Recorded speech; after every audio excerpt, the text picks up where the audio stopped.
Hi, welcome to Jackpots and Hotspots, Las Vegas travel tips and news video podcast. Whether you're planning a trip or just missing being there, this is our place to talk about all things Vegas. Okay, kicking it off as usual with attractions and things to do, because that's one of my favorite things about Vegas is things to do. The NFR ended this week, the National Finals Rodeo, the annual big event. So that wrapped up this week. We have the eSports Awards coming up, which is pretty exciting. December 13th at Resorts World. It is the first time this event is coming to Vegas, but it's been around for 7 years. There will be 3 days of eSports events going on. The awards open, which is actually golf. I had to Google it and look it up because I was like, is this like a virtual open or a real open? It's a real golf open. So that's cool. They're having a golf tournament, and then there's going to be a conference with panels, networking events, and more. And so it's going to go from the 11th to the 13th, with the 13th culminating the big award show. So that's pretty cool and exciting for the world of esports. Okay, day clubbers, wintertime is not our time, but that's changing. Encore Beach Club is starting their winter series this weekend. So it's a day club experience, but in the winter, which is super cool, especially if you like to go to day clubs like that experience.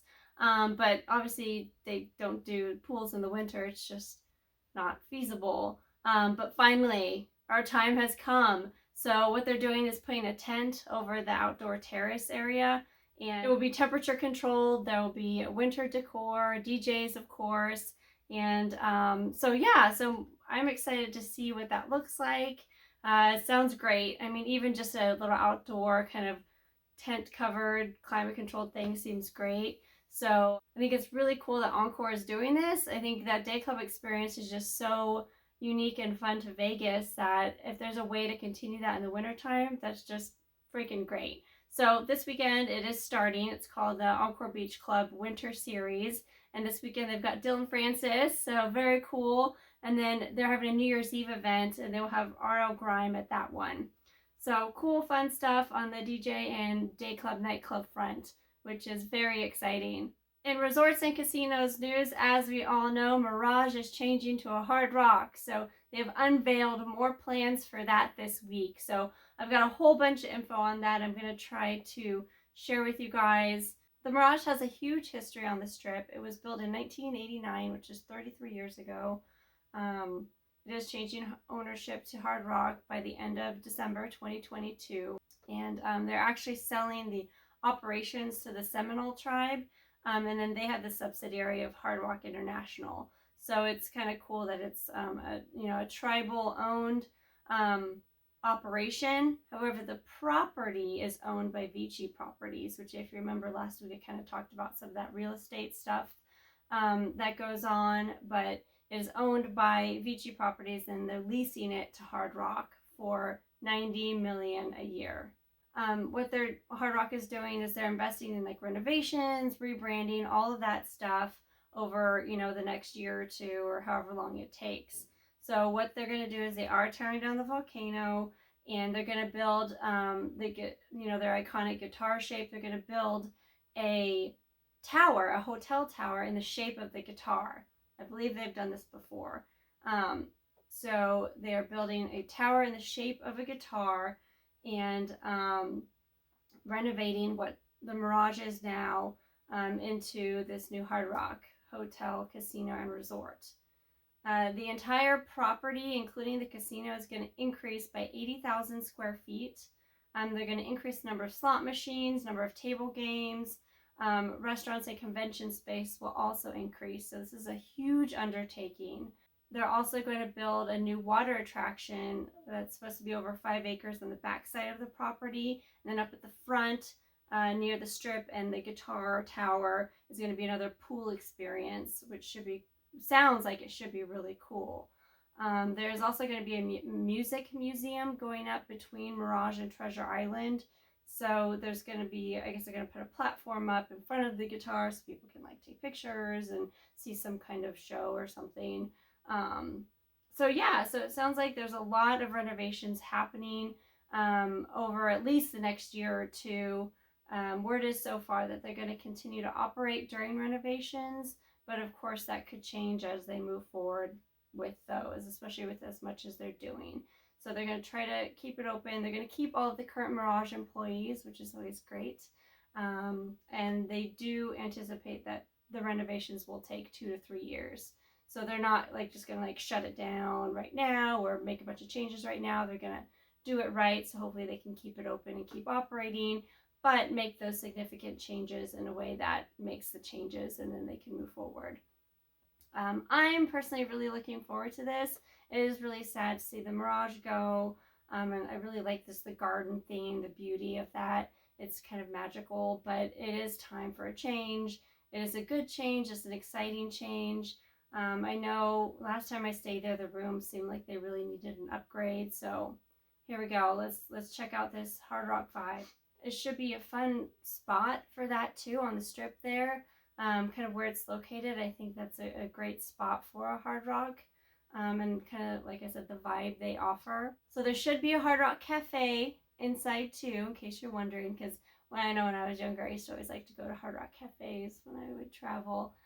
So there should be one in there. Now, I know there's one on the strip right now. I think it's across from New York, in that little area, in the area across from New York. So I don't know if that's going to stay or go. I don't even know what that ownership is like. But if you know, share it in the comments. Let us know. I haven't heard anything about that one. And maybe it'll stay. It doesn't really matter, I guess. Yeah, so overall, I think it's going to be a cool and exciting change.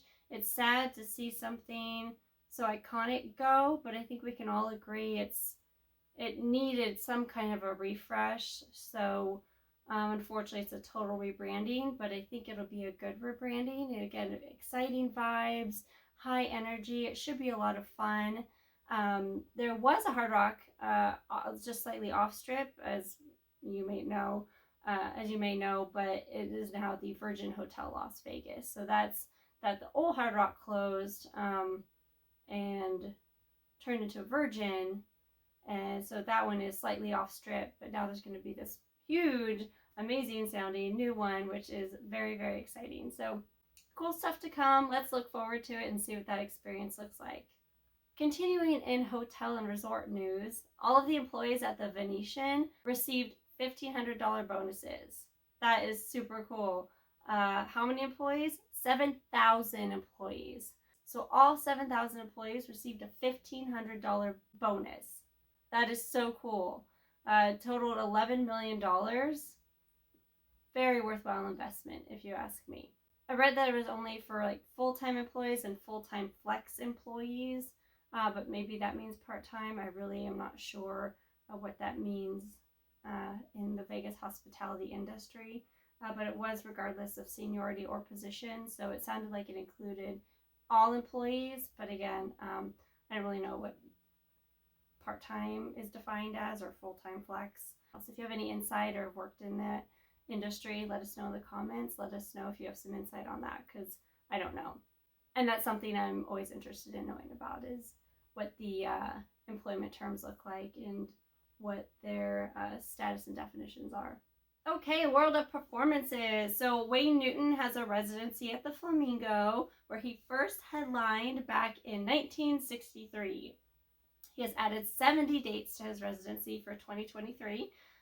Word is that this is a classic Vegas show. So if maybe you're younger, millennial, zennial, and want to see what Vegas was like back in the day, this is apparently where it's at. The Las Vegas Review-Journal had a really nice article on it. So if you are interested in the history, again, really interesting. If you're just interested in Wayne Newton as a performer, or maybe you're younger and just interested in learning about the history, because I certainly haven't been exposed to that as much myself, and I'm an older millennial, so my age or younger, I'm sure, would find this article from the Las Vegas Review-Journal really interesting. It had some really great anecdotes, and it's just really interesting. If that's something you're interested in, check it out. So Celine Dion did have a residency a few years ago. It ended in 2019, but as you have probably heard on social media, she has reported that she has a very rare neurological disorder called stiff person syndrome. So it's impacting her ability to perform.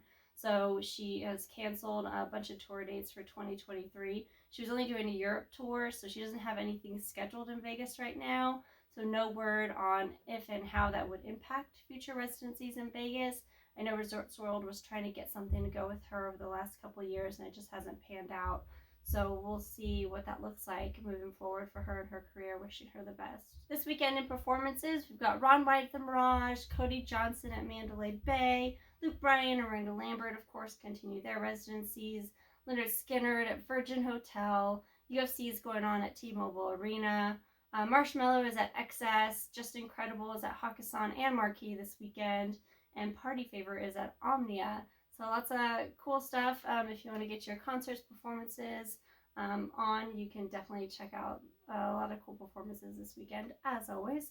In other news, a street is being named after Liberace. So as you know, he is a classic Vegas performer. Again, youngins might want to do some research, but very interesting history there. He passed away 35 years ago. He was a legendary Las Vegas performer for over 40 years, and at one point he was the highest paid entertainer in the world. That's amazing. So again, those of us who are interested in that kind of Vegas performance history, maybe those of us who are younger and aren't familiar with it, check out his story because that's really amazing. And so finally a street is being named after him. It's going to be, and I don't know the streets very well, so I'm just going to read this. Karen Avenue between Maryland Parkway and Joe W. Brown Drive. So Karen Avenue will be renamed Liberace Avenue. There you go. Pretty cool. And that's all we have for this week, guys. I know everyone is getting sick, so be safe. Take your vitamins. Have lots of fun. Love each other and love Vegas. See you next time.